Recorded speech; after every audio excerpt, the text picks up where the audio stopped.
as dancers, it's hard sometimes to keep that motivation. You like want to throw in the towel, you're done, you're over it. If you came across somebody who was feeling something similar, what would you tell them? I think it's very easy to create a story in your head and really hold on to it and just squeeze it to death. But as soon as you release that, and the more you just focus on the inner work and not take things personally, is like the moment that you can walk away from class, audition, rehearsal, and be like, I came to do what I had to do. I showed up. Now I get to go live my life away from dance and have that balance too.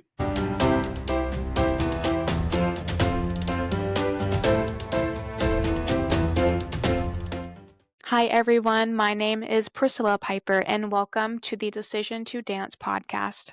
Today's guest is Eric Rivera, who is based in Los Angeles, California, and is a fitness trainer and professional dancer. This is such a valuable conversation for anyone who may be in the trenches and is wondering, should I quit dance or should I keep going? We talk about the importance of finding community and utilizing the resources around you and learning from people who are willing to provide information for you that can help you become more confident in yourself as a person, but also as a dancer. Before we get into today's episode, please make sure you give us a follow and give us a rating. Let us know how we are doing. What can we provide more of? What are you enjoying? What are you not enjoying as much? As a dancer, it's tough to hear feedback sometimes, but I genuinely appreciate it if you have anything to provide that you think could better the podcast. So please let us know. Thank you so much for being here. I really appreciate you all as always. So let's get into today's episode.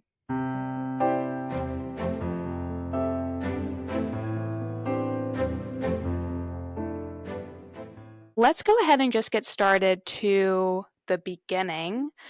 I'm curious, how and when were you introduced to dance? I think it was a string of events on how I got introduced to dance, in the sense of I was always a sports kid, like always played soccer, did taekwondo, like that was it. But as a kid, my family and I watched Dancing with the Stars. And I think that was my first introduction of like, wow, I want to do that, but I don't, I didn't think I just was never told that I could do that. It was just like, oh, this is what we watch. Okay. And then flash forward to like high school days, I had a group of friends who I'm still friends with to this day, Mm-hmm. who were studio kids and did the competitions, did all the things. They had watched me do one musical my sophomore year of high school. And from there, my junior year of high school, they forcibly grabbed me by the arm and brought me into like our high school orchestra show that was like student choreographed dances that performed in the end of the year. Mm-hmm. And I was so embarrassed. I was like, I'm the only guy. I don't want to be there. Like, Yeah. and it was just rough. But from there, I just worked, practice, practice, practice. And I was introduced to YouTube and like Jay Codish, Jojo Gomez, Millennium, everything that blew up on Mm-hmm. that age. And then So I never what year touched was it. that? That was like 20, 20, end of 2014, Okay. 2015, 2016 was like the end of the second half of high school for me, is kind of when that like seed was planted in. And I did, uh, I was just the guy that did hip hop at Orchesis, and that was some like that's just kind of how people knew me. Um, and then from there, never touched dance again. So I was like, well, I'm going to college, and I just like watching the YouTube videos. And then Millennium opened in Nashville, and that was the first time I was like 20 or 21, and I was like, I need to dance. And I don't know why I applied. I just wanted to do it, and from there, it just like took off. Wow. That is Yeah. so cool. And that's why I want to ask these questions because Like we get to know each other in class and stuff, but we never really get to know how people get into dance most of the Right, time. right. So what a cool story of how you utilize social media and how that inspired you to keep going and kind of open your eyes to what was out there. And and then you so what age were you when you started taking class at Millennium in Nashville? I think I was about to turn 21. So I Okay. would like end of being 20 was like when I had started. So that was when you started dancing consistently. Exactly, yeah. That was my first like training ever. Wow. That it really blows my mind because that was around the time when I had met you and I never would have known that's when like you started dancing consistently. Oh, So really? that That's is so crazy. cool. Because I Oh watched the yeah, I videos. was like, "Oh, this guy's been dancing his whole life." I watched the videos back, and I'm just like, I can't look at it. I think we've all been there. Yeah, for sure. Well, I mean, you've come so far. That's so inspiring, though. I feel like so many people can relate to that story of like, I've seen videos on social media, on YouTube and Instagram, and that encouraged me to either start dancing or to return to Yeah, dance. How lucky are we to have that when there was a time it didn't exist? for sure. So that's really cool. So, talk to me a little bit about from then on and how you decided what made you decide to move to LA. Um, so I kind of had this path. I attended Belmont University and in Nashville, Tennessee, and I was a music business major, and that's what I wanted to go to school for. I always knew I had wanted to go to LA for some reason. Like I applied for USC, UCLA, didn't get into either. So I was like, okay, I'll go to Nashville because they have a program your senior year that sends you to New York or LA for a semester. You intern, and then from there, you're a senior, and then you can hopefully get a job and stay out there. So that was kind of like, I say that context wise because I had always wanted to go to LA for some reason.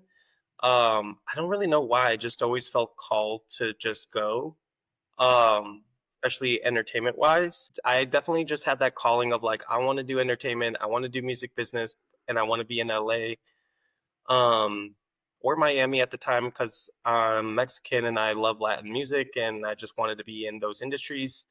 And then dance ended up being something that just kept creeping up behind me, just bigger and bigger and bigger to the point of I was in LA in 2020 for my final semester of school, interning at Clear Talent, which was dance related, a talent agency out here. And then I was working at artist management company. So I had a little bit of best of both worlds, right? Um, COVID happened. So I was here for 10 weeks, got sent home. And next thing I knew, I was like back home in Chicago. And, everyone in their COVID story, like it was just, we didn't know what was going on, right? Yeah, So we what a dream finished. crusher. Yeah, exactly, exactly. So no one knew what was going on. My internships weren't doing anything. Um, I spent a couple months at home and just absolutely went crazy. Like I just needed to get out. So of course I just went to what I knew what was the next best thing, and I felt comfortable, which was going back to Nashville. Um, and long story short, going back to Nashville for 2 years post COVID, or I guess during COVID, somehow things just started ending up in my lap. My colleagues, I almost said coworkers, my fellow students at the time or colleagues at Belmont who work in other pieces of the industry would just hit me up, and I was one of the only dancers, hip hop dancers in my grade. One thing led to another. I'm being brought onto sets with labels, working for or movement coaching for artists for like Stephen Colbert, Rolling Stones, Wow. performances, just like these things I had no idea that I was going to be doing, and it kind of just fell into my lap. And long story short, I just wanted more of that, and I just wanted to see what would happen out here. Yeah. So sorry Very that was such cool. a long answer. No, I love it. I think it's so important to get the backstory. So, um, I think that's and really cool. And when you say things fell into your lap, what I was thinking of is, I feel like when people tend to say that, I mean, there was probably like some work that went into that in the sense of like building relationships and people being able to trust you, and then sometimes you are in the right place at the right time, but also it's like your work ethic, your talent, your skill set, all that set you Yeah, up for those opportunities as well too. So absolutely. how cool that you were able to get back to LA after having to leave during the pandemic, not knowing, I'm sure, if you were going to be able to make it back and what was going to Right. work out, but it did end up working out and you made it back, even though it was a few years later. So that's pretty cool. Yeah. It definitely was the scarier choice, because I was really comfortable um with what I was doing and like very close to making it a full-time thing. Um but there's just like dancer goals, dancer dreams that I had that I was like, I think if I don't even try or if I don't go back and give it a full 100%, then I think I just for some reason I don't have it in me to wonder like what if, like I just have to try. So that's kind of what really got me. It was like, well, I'm gonna start over again.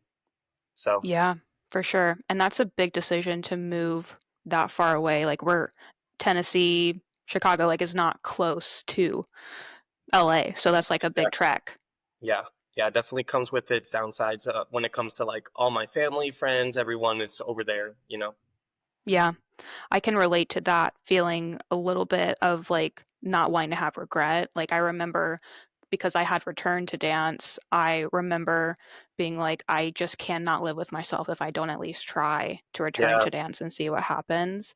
So I feel like when you get to that place and like you just can't stomach it, then you just have to go for it and see what happens. So and I see very you on cool. Instagram. I see your Instagram videos. I'm like, it's so cool to watch. You like just really dive into it, and like I can just see you open up so much. And even though I haven't seen you in person, I'm just like, Yeah. from when I met you to where you are now, at least from what I see online, I'm just like, hell yeah.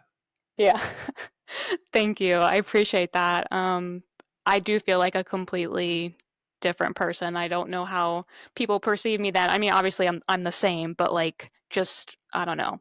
More confidence, I guess. Mhm. Gaining skill set too. So, thank you. And I love watching your videos too. I mean, every time you post, I'm like, "Oh my gosh, you're killing it in LA." And so I love to see that as well that you're like pursuing what you love in the city that you want to be in, which is really cool. So in the beginning of the interview, you talked about not wanting to watch yourself back on videos, Oh, and I can relate to that feeling. And so in one of your videos, you said that one of your goals this year was to work on your craft by studying yourself through video, which is sometimes a struggle because you don't usually enjoy watching yourself back. And I feel like that is such a relatable feeling for many dancers. It's like I want to improve, but like, oh, I don't want to look at myself. So I'm just curious, how has that been going for you so far? it has been a lot better. What a lot better because my first year here did not post anything, barely danced. I have all the footage of stuff from my mentorships and some classes here and there, but like, ooh, I just it's not even a dancer thing. I think it's just a human thing and how you see yourself. Mm-hmm. Um, and that's probably the toughest pill to swallow.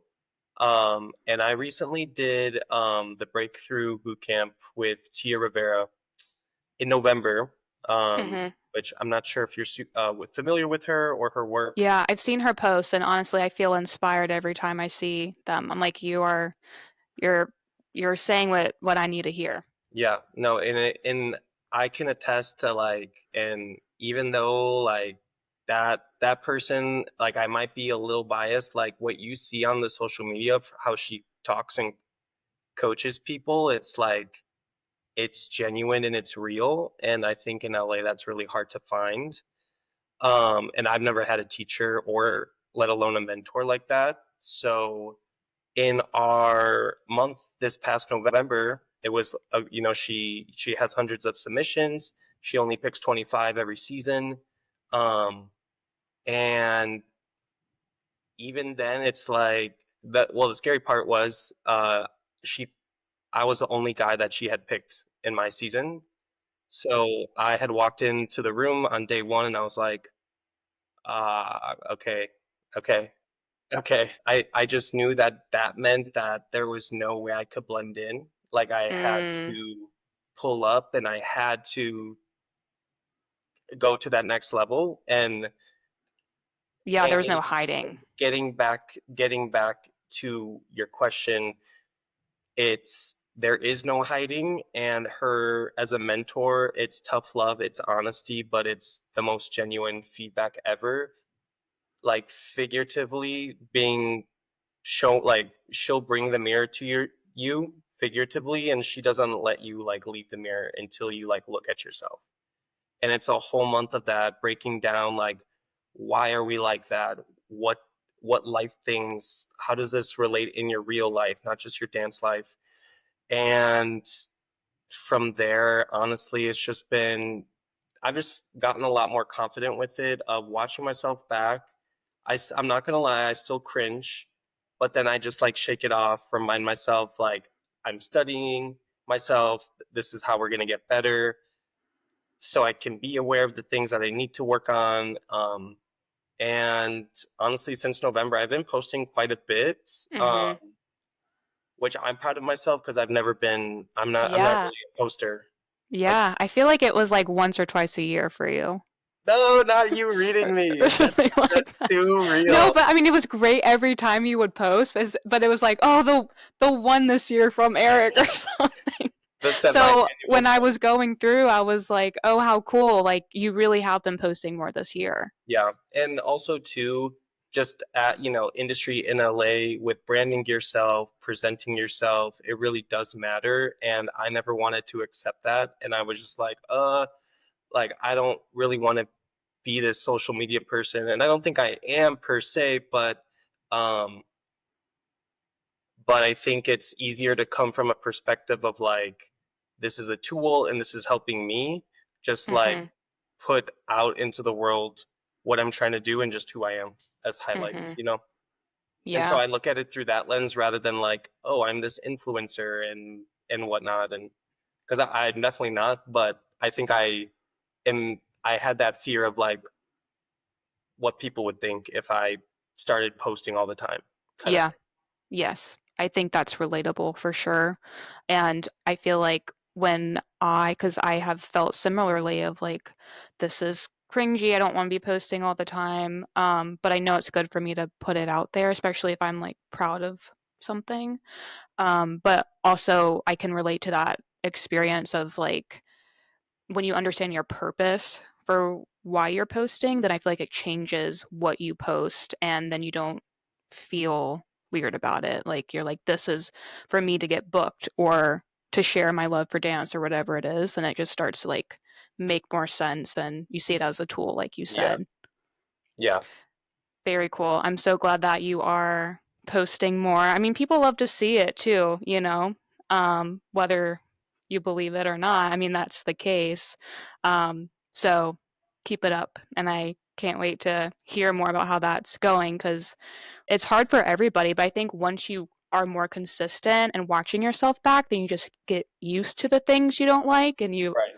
are quick to assess. And then you're like, okay, fix these things. Let's move on. And then it's just like another tool, like you said. Exactly. So I love that you talked about that. So another workshop I think that you've done is the Troupe training program. Yeah. And you said in one of your posts, having this room to be a part of has truly shifted a lot in how I feel about dance and how I feel when I dance. Being able to trust and letting go with a room filled of talented dancers supporting each other has been such a blessing. So, how did that training experience with Troop allow you to get to that place of trust when maybe it was more challenging in the past? Yeah. Um, Context wise, when I had first moved to LA, Antoine, he was the first resource that I had found and had been recommended to. of Mhm. like if you move to LA, like this is who you should train with, or this is one of the people you should train with. Um, and so I always followed up on the programs, and as soon as I got to LA, it was just kind of like there's always those TikToks or like those Instagrams that make fun of like when you take your first dance class in LA, and you're just like Like, what? what's going on? Why did I just do? Why did I just move here? Right. And also just with how I saw myself, and just that translated into my dancing. I couldn't dance. No one had ever told me to feel music and freestyle. Like, I don't think the training in Nashville, with all respect to everyone I took from, like, no one had me slow down and just listen and like move in a freestyle session in that way. So it was the most uncomfortable thing ever when I first moved there, to the point where I did it for a month in 2022, and I had left, stopped dancing for like 6 months in LA, and just like focused on trying to get my feet on the ground money wise, find a good Mhm. job, like all, just life things of like Sure. transitioning. Yeah. Um, and then it got to a point where I was so down in the dumps that I thought I was going to leave LA. And I just decided I have to give it one more try, 100%. Like, it doesn't matter if I leave that training mad, crying in the car on the way home. You have to go. Like, you just Mhm. have to do it because you did all of this work to get here, and now it's time. Um, so that would have been like, timeline wise, that would have been like September of 2023.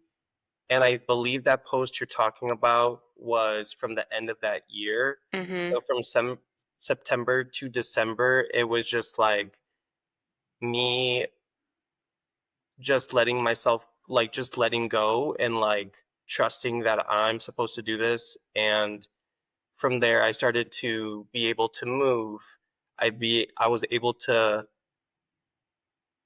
take up space and allow myself to make friends. And like when I first moved there, I was like, I didn't want to talk to anyone. It's just like, it was just hard, right? Yeah. Um, and that video was probably the first video or the first time I had danced, like, full heartedly. Like, I blacked out. I don't really remember it other than people screaming at me. And it was like the first time that I had let go and had like a more out of body experience of like Mhm. performing and just like finding the fight again for it. Cause that was like an end of a season where we trained in December, Monday through Thursday, 6 to 10 p.m. every day. And it was just Wow. like, it was a fight. And that Yeah, was it's like a the lot. result of the fight. Wow. So that was the first time I felt like I needed that. I'm supposed to dance. I'm supposed to be here. Mm. And that moment right there is probably what kept me in LA.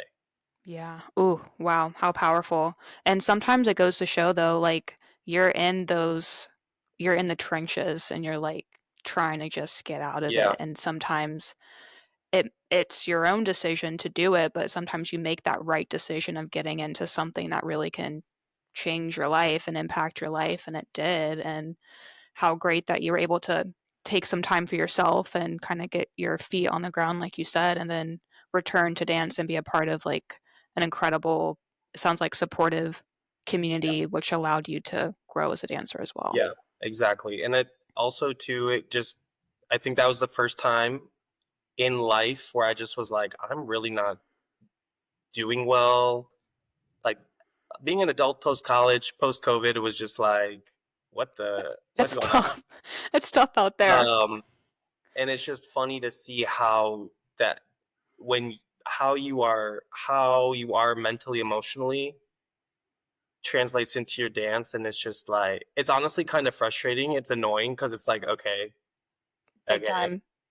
Big time. yeah, I have had this conversation with people, um, honestly, exactly to what you were saying earlier about how it holds up this like fat mirror in front of you. And if there are things that you struggle with, personally, it comes out in your dancing.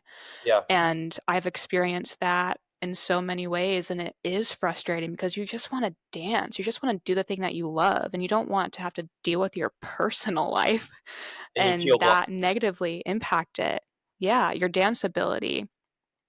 But when you're able to like learn from it and be like, okay, like dance is calling me out on this thing that I really struggle with, and like then you address it, then it's like, oh, how like thankful I am that I had dance to force me to Exactly. resolve some things. The struggles of being a dancer. I mean, the struggles, but also like the beautiful parts of being a dancer as well. So you talked about being in the trenches, and I think as dancers, it's hard sometimes to keep that motivation. You like want to throw in the towel, you're done, you're over it, whether you're pursuing dance in the industry in LA or just even going to class and you're just like not doing well in class, you're not getting picked for the videos and all of these different scenarios, I think, where people can relate to that feeling of like, I just want to give up. And I think there's a difference from like taking a step back versus completely giving up. But you have to find that like motivation to keep going. So if you came across somebody who was feeling something similar, what would you tell them? I think I would say, and this is something that was instilled in me back in November in BTB. More specifically, this rings a bell towards like leaving frustrated, not getting picked for the video, having your formation changed and now you're in the back. Um, for me, that's it's just kind of like, and this can be for life too. I think it's important to think, what story am I creating for myself right now? Why am I creating that story? Why am I? It's just kind of like, why do I need to Like in your create head? this? Yes, like why am I creating this story of, oh well, my position, I didn't get picked for this video, so this class was a waste of time. Um, and just that's just an example, but or for example, why is my dance career not taking off right now? Like I'm trying so hard, I'm doing all these things, and it's just kind of I think it's very easy to create a story in your head and really hold on to it and just squeeze it to death. But as soon as you release that, and so, for me, and I don't know if this helps anyone, but like the more you just focus on the inner work and not take things personally, is like the moment that you can walk away from something or a class, audition, rehearsal, and be like, I came to do what I had to do. I showed up. All right, now I get to go live my life away from dance and have that balance too. I hope that made sense. Mm-hmm. Yeah. No, I think that's really important and it's easy to forget. I feel like as dancers, we tend to, I mean, we work hard, and we've always work hard and you want to achieve things and you're put in situations that other people aren't put in where you're constantly able to compare yourself to others and you're constantly put in situations where you are able to feel less than, if you allow yourself to think that way, I think more so than like the average person.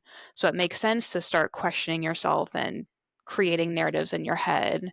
But I agree. I feel like when you can get to a place where it's like, this isn't about me, or if it is, what can I learn from it? Right. But maybe with the formation change, maybe it's because of something that was out of your control. Maybe it wasn't. And if it wasn't, and it's something that You're you can work taller, or on, we need to be shorter in the front, like just things like that. It exactly. could be that simple, but like, but now because you're putting the reel in your head, you're out of the rehearsal, even though you're in the rehearsal, and from there it just becomes a domino effect, and you go home and it just eats at you. So You spiral.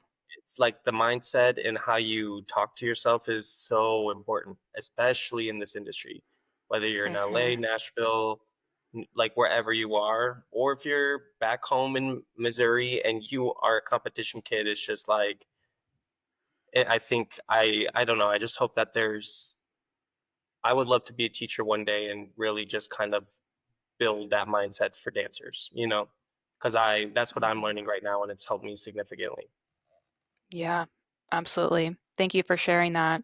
So now that we've gotten through the trenches a little bit and we're coming out of it, so I know you did the Core Dance Academy showcase. You said that was your first performance showcase in LA, which I think was last year.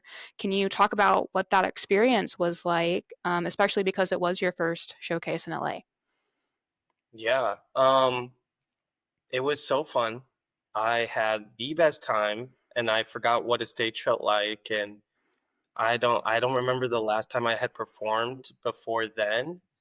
Hmm. Um, and for those who don't know, this is ran by Alexander Chung and Jasmine Mason, and they have this training program. And I joined in the summer when I had to stop dancing for 2 months just to take care of injury and like realignment in my body with my personal trainer. And stepping into core was my first time back dancing last summer. And I think it was just cool to just have to learn stuff on the spot, and like we did our showcase performance, and we had learned. I think we had started like maybe like we only had 5 full rehearsals before we put something on stage. Oh, wow. How Yeah, long so were it those was. rehearsals? I would have to say like maybe like 2 to 3 hour rehearsals, and then like workshop it, formation it, and get it set up in a tech rehearsal, and then from there, essentially do a second tech rehearsal at the location and then perform it. So definitely nerve wracking, but good experience to kind of be at that. Not that it was high pressure, but it was just so, uh, just quick, right? So you just had kind of had to listen and just get it. Um, but our choreographer Ori, who they brought in, was great. It was my first time meeting her, and she was awesome to work with. And yeah, I invited my friends that like are not in the dance world at all to come watch, and it kind of like felt like that first high school. Not that it was high school, but like it Yeah. reminded me of the first time I performed back in high school, and it was just cool to have friends support and build a community with those dancers and just have a good memory for sure. Yeah. That's cool. I love when your non-dance friends can come support. I feel like they think it's the best thing ever, and to be able to see it in person is Hmm. different than seeing it through social media posts too. So I love that you're For able sure, to have for them. sure. Yeah, and they're doing it. They're doing it again this year. So we'll see what happens. We'll see what happens. Yeah. Yeah, for sure. So we talked a little bit about like personal development, and I thought it was so interesting that when I had asked you to answer some questions about some resources that would be helpful for dancers, I thought it was so interesting that you wrote down 2 books on finances. And 2 of the books you had read were Secrets of the Millionaire Mind by T. Harv Eker and I Will Teach You to Be Rich by Rumit Sethi. So, why do you think it is important to understand money and your finances as a dancer? To be plain and simple, I'm not trying to live paycheck to paycheck, and I'd never been like that. And I just want to make sure that I can build longevity with a career that to a lot of people seems like, oh, they're just a dancer, you know? Um, and it's not that I have to prove them wrong. I don't have to prove anyone wrong, but this is what I want to do, and I want to be successful in it. And on the other side of it, I know that, you know, being like a dancer by itself has a timeline, and I know that. And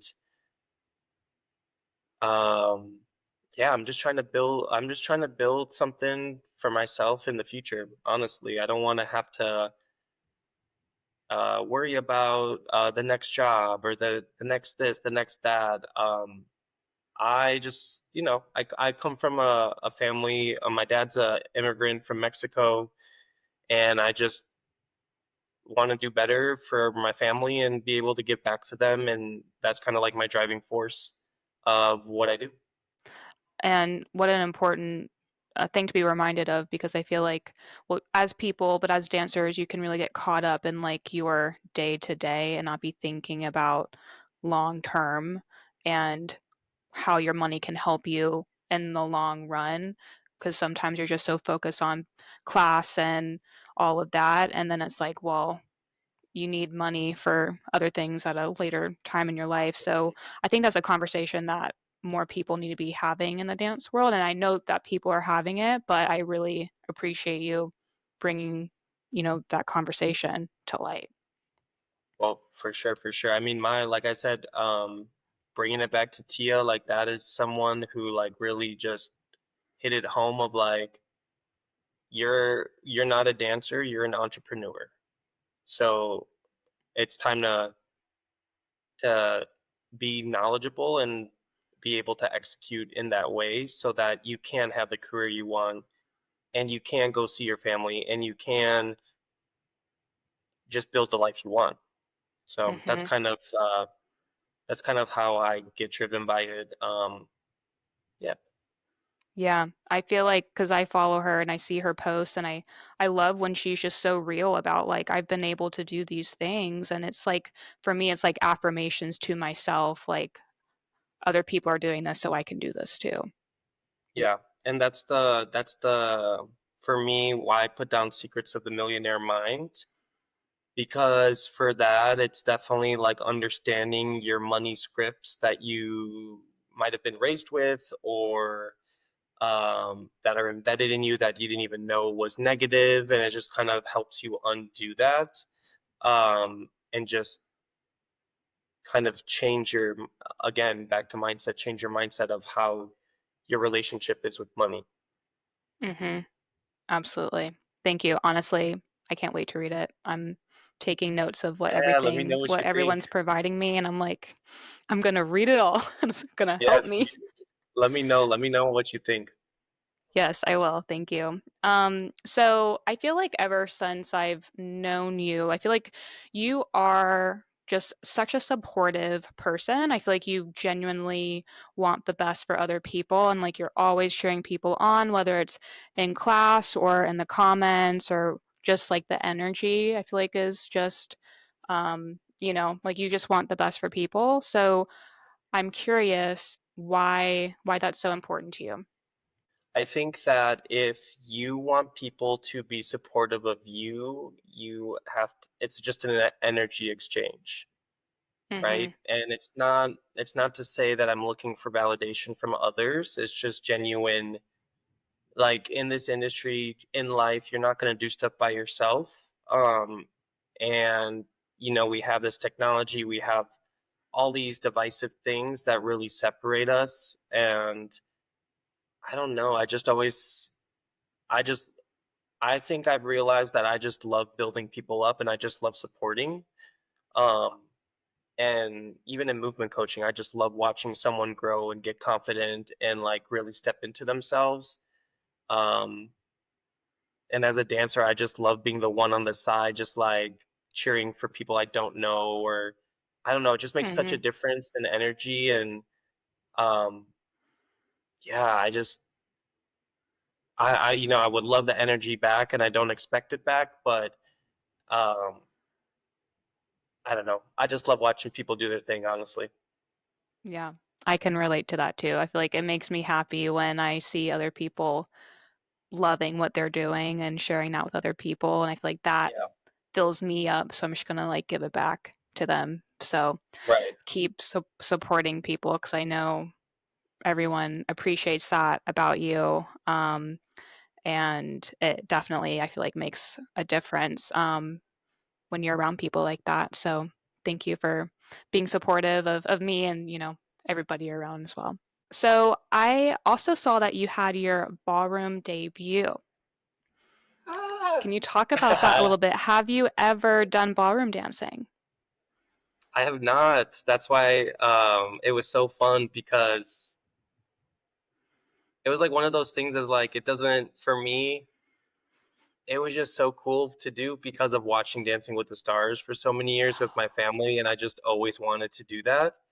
Yeah. Um, and just be able to step in. My friends, one of my best friends, his sister-in-law lives out here, and she does ballroom, and she was Okay. looking for a partner for like a showcase. Nothing Mhm. super crazy behind it, but I said sure. And every Sunday, I went for 2 hour, an hour, 2 hours, and learned like American Foxtrot. Yeah, American Foxtrot, and I don't know, it just kind of was like I felt like I was given. It was just cool to find a new passion, a new hobby.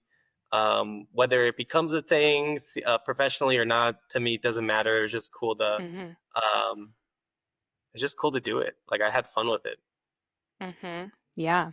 And partner dancing as well. I feel like that's a whole different skill set in Yes, itself. yes, and Very I feel like I challenging never if you're had not that used kind to of it. training. I never had that kind of training, so it was cool just to be able to like learn something new and something's completely different than what I'm used to. Yeah. That's so cool. How did it feel after the performance? It felt great, honestly. Yeah, it was a great time. Uh, the ballroom teachers, the school that puts it on, they had us do all our little showcases. It's like people of all ages. And then we just had a dinner afterwards and we just had a good time. And it felt, I don't know, it just like, it felt like, what's the way to describe it? I felt like it was something that was just like I don't know, I just fell in love with doing something that was so much fun that Mhm. wasn't necessarily for like a career or Yeah. like a job. You know what I mean? And Yeah. sometimes and it was just refreshing is the word I'm looking for. It was just Yeah. refreshing to like do it for fun, learn something new, and make some friends from it. Yeah. Yeah, and it just takes the pressure off too. It's like, "Oh, I can just, like, enjoy what I'm doing and not be stressed about, like, having to book the job or whatever it is." But you never know. Could be your You next never big thing. I was telling the teacher too during rehearsals, I was like, what else you got? Like throw it all at me. I want to learn all of it right now. Like Yeah. whatever challenging, tricky, crazy stuff you got. And she's like, chill, chill. We'll get to it. You got We'll to do keep it. coming back. Yeah. Very cool. That's cool that you made that connection as well. Yes. Okay, so we talked, like I said, a lot about personal development and how shifting your mindset, bettering yourself makes you a better dancer. And I do feel like you have that natural sense of wanting to better yourself, like you just said, asking your teacher, throw me whatever you got, I want to learn more. And you said that you listen to podcasts like The Diary of a CEO with Stephen Bartlett, which is also a podcast I enjoy listening to. And you've read books like The One Thing by Gary Keller, which I feel like that kind of encompasses bettering yourself. How do you think that improving yourself in your day to day life has impacted you as a dancer? I think it helps me to take things in increments or in chunk bite sizes. And a lot of Mhm. that comes from the one thing.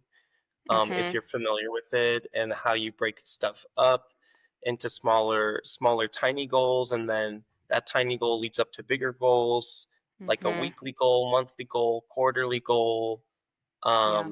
and stuff like that. So for me, I think it has taken the pressure off of the mindset of that I used to get trapped in of I need to be here in X amount of years, and I'm here, and then I'm Mhm. existential and have anxiety in this space of from here to here, when really it's just got to be from here to here until you get here. You know what I mean? Totally. Yeah, that was a Um, nice visual. yeah. Sorry, I Chopping didn't it know. I'm up. like, I didn't know how to else to say it or No, show that it, but makes I totally agree. I think it just helps. Honestly, take the pressure off of the future and timelines and um, maybe there's that narrative you have for yourself of like, I need to be here in X amount of time and whatever. Hmm. Yeah. Yeah, I agree. I haven't read that book, but I did just purchase it on Audible, so I will be reading it or listening Hey, to let's it. go. But I did, read the summary of it, and it reminded me because I've read Atomic Habits by James Clear. Have you read that I or have heard of it? not, but it is sitting on my desk right now because it's going to be Oh, one of the, and I also have it that's funny. as, if I can show this really, I have like all these things of like what I want my year to look like, and like one of my goals down here is Atomic Habits. Oh, shut up. That is so Yeah, cool. Okay, well, yeah, let me tell you just a little bit about that. But when I was reading the summary of that book, it reminded me of Atomic Habits, which is a book that I read last year that I feel like has totally changed my life and probably the trajectory of my life. And I do get caught up in big picture things, and I get so overwhelmed, and it's like, ooh, we got to bring it back here. yes.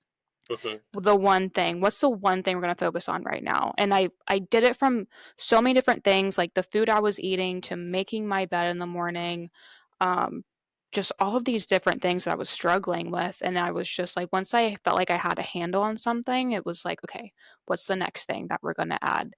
And now I feel like I'm building upon that from last year, and I'm like, why did I not know about this years ago? Yeah. And then you And I have feel a like it's so confidence. simple.